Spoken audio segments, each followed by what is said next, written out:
15 de légende du Stade Toulousain. Fabien Pelous avait tout, et l'art du plaquage en plus. Fabien Pelous fait partie des nommés pour le poste de deuxième ligne à droite du 15 de légende du Stade Toulousain. Le géant réunissait toutes les qualités du deuxième ligne auquel il a ajouté une appétence pour le secteur défensif. Le rugby français s'est plu au fil de son histoire à célébrer les attaquants. Les défenseurs rarement. Même s'il existe des exceptions comme celle de Thierry Dussautoir à une période où les statistiques mettaient en valeur le nombre de plaquages effectués. Et lisez le 15 de légende du Stade Toulousain des 30 dernières années avec la Dépêche du Midi. Toutes les explications sont à retrouver ici.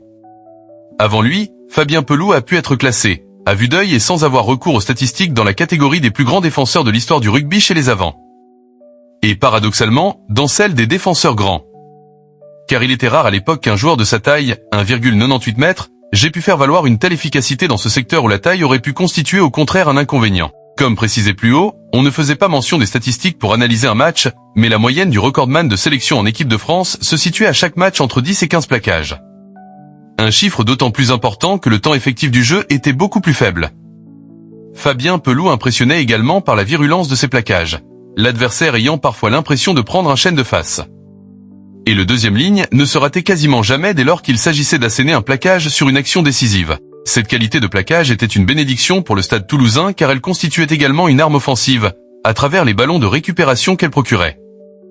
Des ballons de récupération qui ont toujours figuré dans l'ADN du club. Fabien Pelous a toujours paru détonné dans ce secteur de jeu car pour le géant toulousain, tout était naturel puisqu'il aimait ça depuis ses débuts à Saverdun où il était déjà plus gaillard que les autres. 15 de légende du Stade Toulousain. Qui est le meilleur deuxième ligne à droite? Votez. Voilà pourquoi il reste cette image d'un des plaqueurs les plus constants et les plus guerriers de son époque. Une activité défensive renforcée par son intelligence rugbystique qui lui valait d'être toujours bien placé. Il symbolisait déjà la combinaison entre combat et habileté du deuxième ligne moderne. Retraité des terrains, il n'en a pas moins gardé une étiquette de défenseur puisqu'il est désormais engagé en tant que défenseur du patrimoine en parrainant un programme de replantation d'arbres, décimés par un champignon, sur les berges du canal du Midi.